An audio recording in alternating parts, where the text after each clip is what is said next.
প্রকাশিত সংবাদের প্রতিবাদ। জাহাঙ্গীর আলম বিশেষ প্রতিনিধির তথ্যচিত্র বিস্তারিত।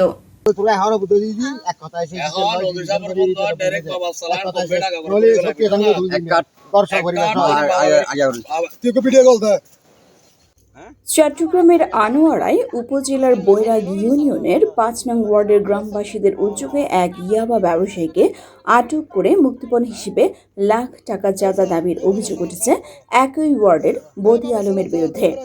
সেই ইয়াবা ব্যবসায়ীর নাম জানে আলম জনি বলে জানা যায়।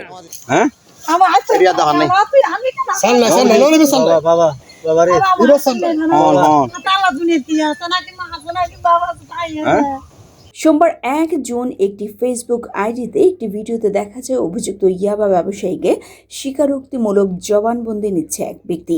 জানা যায় ওই ব্যক্তির নাম রুবেল। তিনি বৈরাগ ইউনিয়নের ৫ নং ওয়ার্ডের ইউপি সদস্য। পরে চাঁদা দাবির বিষয়ে ২১শে পত্রিকায়ও একটি নিউজ প্রকাশিত হয়। বিষয়টি বদি আলম ও স্থানীয়দের দৃষ্টিগোচর হলে তীব্র নিন্দা ও প্রতিবাদের ঝড় ওঠে এলাকাবাসীদের মধ্যে। উক্ত ঘটনায় যে আমাদের বিরুদ্ধে বিশেষ করে শ্রমিক দলের বিরুদ্ধে চাঁদাবাজির অভিযোগ উঠেছে সেটা ভিত্তিহীন, সেটা হচ্ছে মিথ্যা। ২ জুন মঙ্গলবার এর প্রতিবাদ জানিয়ে বদি আলম জানান, আমি একটা ছোটখাটো সরকারি চাকরি করি। সে সুবাদে স্থানীয় থানায় আমার সুনামের সাথে পরিচিতি রয়েছেন এবং মাঝে মধ্যে এই সমস্ত অসামাজিক লোকজন ইয়াবা বেচাকেনার সাথে জড়িত ব্যবসায়ী এলাকায় এলে ধরে পুলিশকে খবর দিতে বলেন। তারই ধারাবাহিকতায় ওই দিন ব্যবসায়ী জানে আলম জনিকে সন্দেহ হলে হাতে নাতে ধরে তাৎক্ষণিক আমাদের শ্রমিক দলের নেতা হাজী জামাল উদ্দিনকে বিষয়টি জানালে তিনি বিলম্ব না করে স্থানীয় মেম্বার বা পুলিশের হাতে সুপর্দ করার পরামর্শ দেন এবং তার পরামর্শ মতো সাথে সাথে মেম্বারকে ফোন দিয়ে তার ফোন বন্ধ পাওয়ায় পুলিশকে ফোন দেই। আমি একটা সরকারি চাকরি করি ছোটখাটো। এখন আমার থানার লয় মনে করে একটু ভেজো আছে, পরিচিত আছে।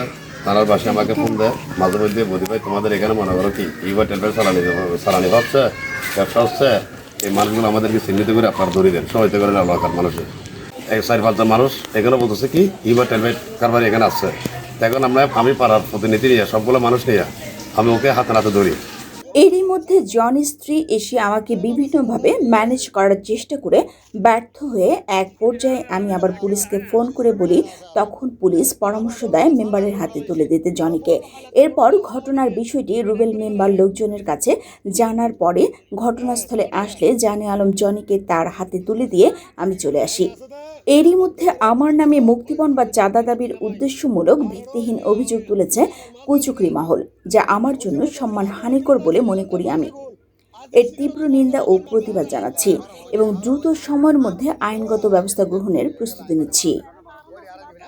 সোমবারে এখানে আমি শ্রমিক নেতা জামালকে ফোন দিচ্ছি। জামাল বলতেছে যে ঠিক আছে আপনি থানায় ফোন দেন বা মেম্বারকে ফোন দেন।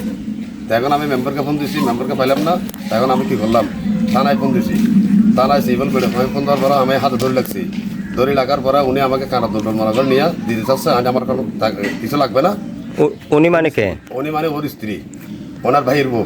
কার ভাইয়ের বউ? এটা ভাইয়ের বউ, আপনার ইয়া ব্যবসায়ীর ভাইয়ের বউ। এখন আমার ফাইদ হচ্ছে, দুটো ফাইদ হচ্ছে। আমি জাটকে মারছি, জাটকে মেটকে মেরে ফেলে দিচ্ছি, হাতে এখনো হবে না। তখন আমি কি করলাম, থানায় ফোন দিলাম। আমাদের মহল্লা মোহাম্মদুল্লাহ পাড়াবাসী একতাবদ্ধ হয়ে ইয়াবা ব্যবসায়ীকে ধরে এবং ইলিয়াস কাঞ্চন রুবেলের কাছে হস্তান্তর করে। ওই ইয়াবা ব্যবসায়ীকে আমাদের এলাকার মানুষ, এলাকাবাসী হাতে নাতে ধরছে। ধরার পরে মেম্বারের কাছে তুলে দিয়েছে। বেশ কিছুদিন ধরে প্রচুর ইয়াবা নিয়ে সংগঠিত চলছিল। এমত অবস্থায় এলাকাবাসীর ছেলে সন্তানরা ওই ইয়াবা ব্যবসায়ীদের খুঁজতে যখন ইয়াবা ব্যবসায়ীকে ধরলো, সেই ইয়াবা ব্যবসায়ীকে ধরে মেম্বারের হাতে সুপর্দ করলো।